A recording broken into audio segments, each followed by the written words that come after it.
Yes, ça se passe comme ça dans l'émission Guinée à Buzz.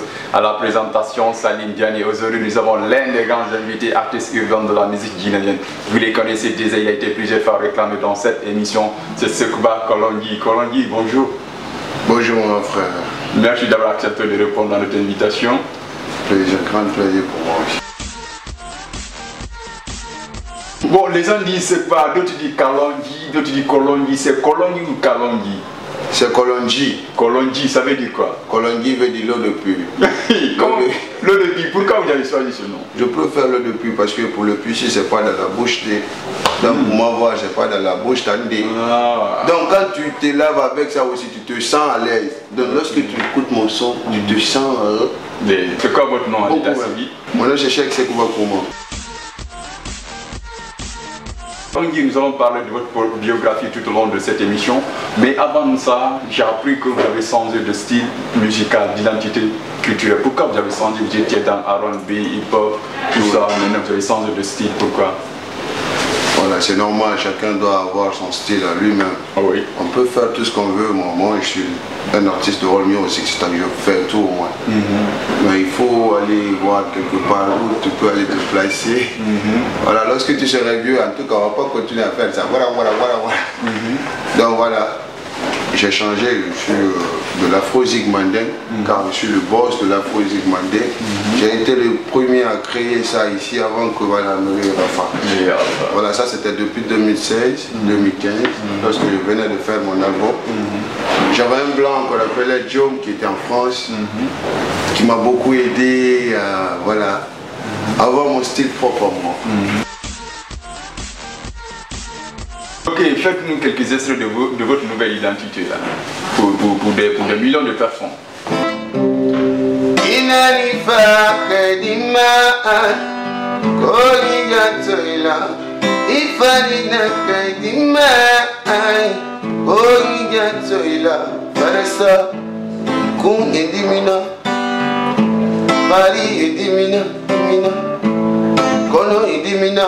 Merci. J'avais compris, il a changé d'identité culturelle, maintenant il est dans Afro-Zig, n'est-ce pas? Afro-Zig, c'est parce que vous avez changé ce style, c'est parce qu'il y a beaucoup de personnes qui font R&B, hip-hop, pourquoi vous avez changé? Je l'ai fait en fait, c'est parce que c'est pas notre identité, non. Nous ne sommes pas les Jamaïcains ni en fait, les territoires à faire des styles, des territoires où les Jamaïcains. Oui. Voilà, il faut montrer que tu viens de Guinée aussi, quoi, c'est normal. Oui.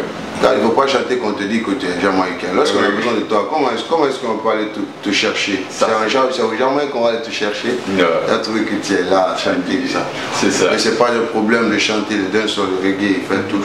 Mais il faut avoir ton propre identité. La Guinée, voilà, c'est là où on peut trouver la meilleure mélodie.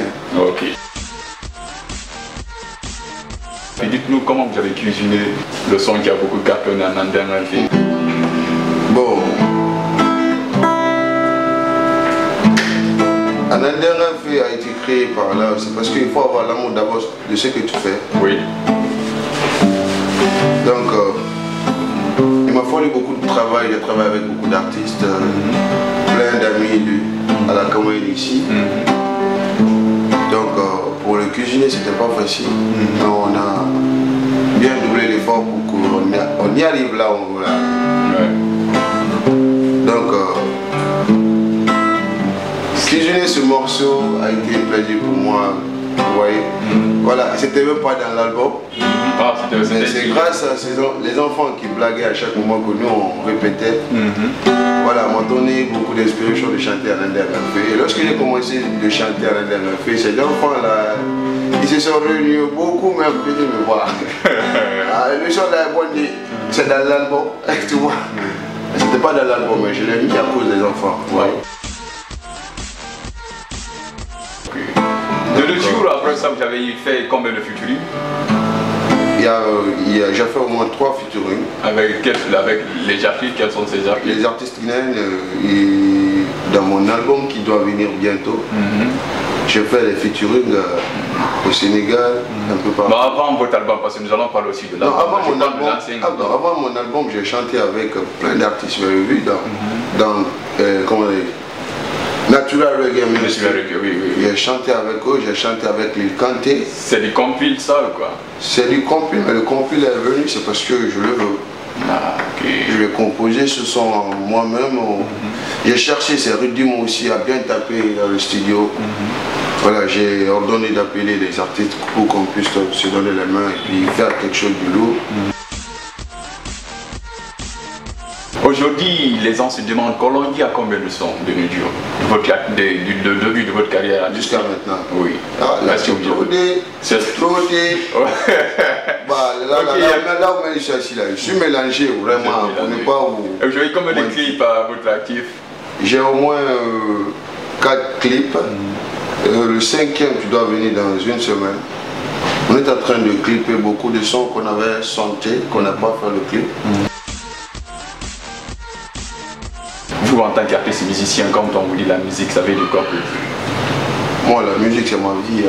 C'est ma vie, mais à part de la zig, il n'y a rien à part de la zig. Donc voilà, pour moi, c'est une obligation forcément que je rentre dedans, car voilà. Ah bon, quand vous dites obligation, franchement, que vous rentrez parce que comment alors vous êtes retrouvé dans la musique? Je suis né dans une famille griotte. Et mon maman elle est griotte et mon papa aussi est griot. Voilà, donc mes parents sont tous des griots. Voilà. Il y a eu beaucoup d'artistes chez moi, comme tel que Kefala Kanté, que son âme se repose en paix, et puis il y a Petit Condé. Vous pouvez faire aussi quelques acapellas pour eux, en tant que famille griotte. Et on chante une chanson en fait, qui a été composée depuis l'année 60. Il n'y a pas de problème. Pour montrer qu'on est là, on s'est reculé pour mieux sauter. Donc, on ne va pas se reculer et sortir dedans comme ça dans la bouche, comme ça. Tout est fou.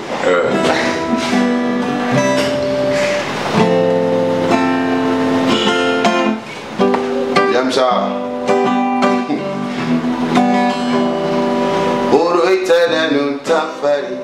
Urubula itanenu tafari Tofango musese niyagina Mombarakele Uru itanenu tafari Urubula itanenu tafari Tofango musese niyagina Mombarakele na yarabide Eno kombi Onyengonoma Isa Solomon Temeyo Yayenu Marabai Mufangurio Eno kombi Isa Solomon Temeyo Yayenu Marabai Mufangurio.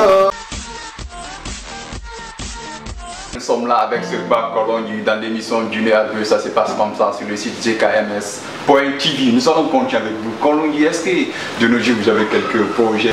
Ben voilà, on a beaucoup de projets. Voilà, on a le projet de l'album qui doit venir.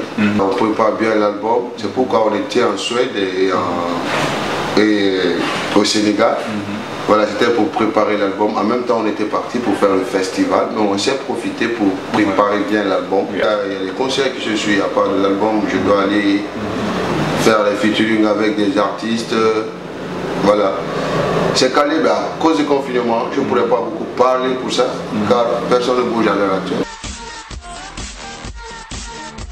Évoluer avec quelques rappeurs de la cité. Je suis à l'aise avec tous ces artistes-là, car voilà, on se connaît très bien. Comme Fishkila et Sulbank, c'est tant des artistes, au fait, on se connaît très bien. On s'entend très bien et puis on s'arrange et puis on s'aide, c'est tout. Hein. Suivez sur le site jkms.tv et abonnez-vous sur la page et sur la chaîne YouTube aussi. On est ensemble, nous sommes avec ce Kuba Kolongi. Nous allons continuer avec vous à mode acapella. Juste 30 secondes après, nous allons revenir. Vos femmes vous suivez actuellement. Amulama ungalambe, baby, ungalambe. Marafangi nyoso se, amuna. Amulama ungalambe, baby. Marafangi nyoso se. La femme est un trésor, grâce à elle nous vivons. Toute femme qui accepte par les caprices de l'homme. Merci, merci. Quand Kalonji dit que la femme c'est un trésor, c'est ce que j'avais dit. La femme est un trésor, grâce à elle nous vivons. Ouais. Dites-nous, est-ce que vous avez eu quelques regrets dans votre carrière musicale? En fait, moi, le regret que j'ai, le plus regret que j'ai, au fait que j'ai voulu aller loin. Depuis le premier album, j'ai voulu aller loin, car l'album, le son a cartonné. J'ai eu beaucoup d'appels, mais pas de réalisation. Et donc ça fait moi le bien. Qu'est-ce que vous pouvez dire de la culture guinéenne? Dans la culture guinéenne, c'est tout ce que je veux dire. Je veux qu'on se donne la main. Qu'on puisse au fait revoir nos papiers, parce que là moi je m'inquiète beaucoup. Vous voyez, on est en train de chanter, il y a des bons artistes qui se trouvent là qui doivent être bien, c'est-à-dire bien soignés, c'est-à-dire que les gens doivent au fait donner des coups de main. Et quand tu aides ton prochain, c'est la Guinée qui gagne. Ouais. La fierté de la Guinée compte que tout pour moi. Okay. Il m'a tout Guinée un peu de production, pas de femme à la faille. Et voilà, on s'y savait, ma faille, mais la moyenne. À ton goma, en filmé ma, journaliste moyen ma, Salim na moyen ma, Nègre caméra ambi, Nègre na caméra ambi na, big up them man, shake wa, Magasuba no wali yo, Ewa mane la Guinée rayamba wunga geni. Merci à tous ceux qui ont pris le temps de suivre cette émission, car c'est comme ça, Guinée Albeu, ça se passe comme ça. Nous sommes là au chevet des artistes pour les faire sortir dans les ghettos, les artistes en herbe, les artistes urbains, les vedettes. C'est ça notre mission. On se reprend dans un autre numéro de cette émission. On est ensemble. Bagop na Omar Ali Mugawa, il a manière de GKMS.